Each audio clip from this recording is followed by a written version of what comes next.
Hi students.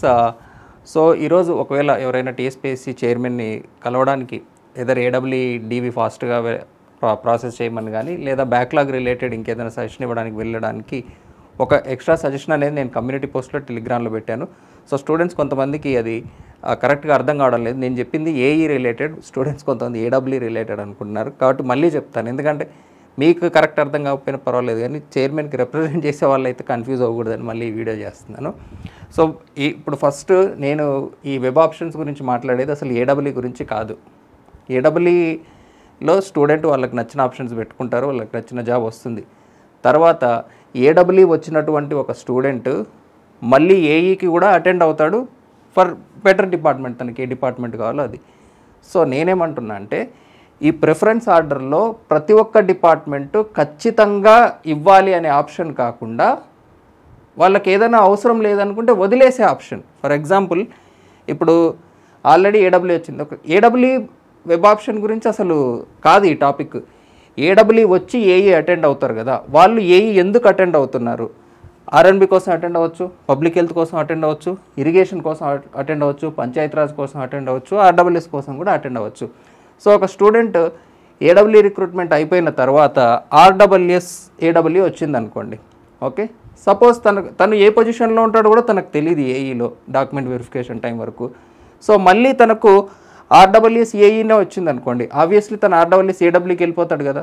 So ఇక్కడ ఒక post అనేది ఆర్డబ్ల్యూఎస్ ఏఈ అనేది తనకు అలాట్ అయ్యి కూడా తను జాయిన్ అవ్వడం లేదు.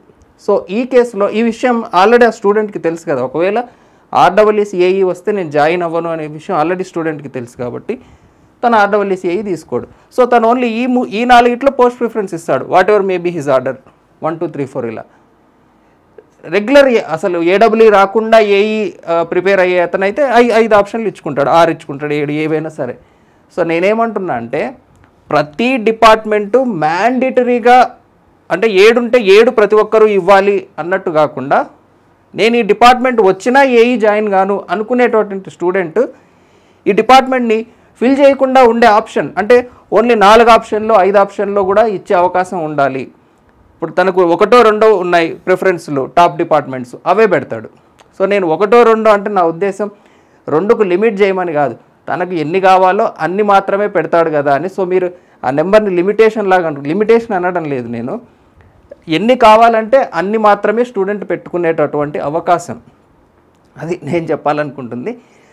సో మీరు కూడా చైర్మన్ గారిని కలిసినప్పుడు వాళ్ళు కూడా బేసిక్గా బ్యాక్లాగ్ అవాయిడ్ చేయడానికి స్టూడెంట్ని సొల్యూషన్స్ అడిగి వినడానికి రెడీగా ఉన్నారు కాబట్టి మన తరపు నుంచి కూడా మనం ఇదొక ఆప్షన్ ట్రై చేయొచ్చు. సో పోస్ట్ ప్రిఫరెన్స్ ఆర్డర్స్ తీసుకునేటప్పుడు స్టూడెంట్ ఏదైనా పర్టికులర్ డిపార్ట్మెంట్ వస్తే నేను జాయిన్, ఇప్పుడు పంచాయతీరాజ్ వచ్చినా నేను జాయిన్ కాను అని స్టూడెంట్కి తెలుసు, తను అది ఆప్షన్లో పెట్టుకోకపోవచ్చు.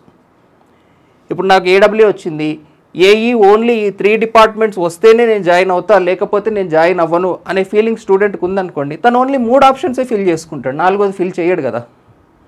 సో అలాంటి ఒక ఆప్షన్ ఇస్తే నిజంగా ఏఈకి మూవ్ అవ్వాలి అనుకున్నటువంటి స్టూడెంట్కి మాత్రమే పోస్ట్ అలాట్ అవుతుంది తప్ప ఇష్టం లేనటువంటి వాడికి అలాట్ అవ్వదు కదా. సో ఇలా మనం అట్లీస్ట్ ఒక 5 10 పోస్టులు మిగిలించినా కూడా మిగిలించిన వాళ్ళనే అవుతారు కదా. అంటే నిజంగా ఏడబ్ల్యూ టు ఏఈ మూవ్ అవ్వాలి అనుకున్నటువంటి వాళ్ళని మూవ్ చేసే ప్రయత్నం అంతే. ఏడబ్ల్యూ టు ఏఈ మూవ్ అవ్వాలని ఓన్లీ ఇవి వస్తేనే మూవ్ అవ్వాలనుకుని ఇది అలాట్ అయింది అనుకోండి, ఇది బ్యాక్లాగ్ అయిపోతుంది కదా అనవసరంగా. సో వెబ్ ఆప్షన్స్లో ఏఈ టైం ఓన్లీ ఏఈ, మళ్ళీ టీపీబీఓకి కూడా ఈ పోస్ట్ ప్రిఫరెన్స్ అనే కాన్సెప్ట్ ఏమీ లేదు.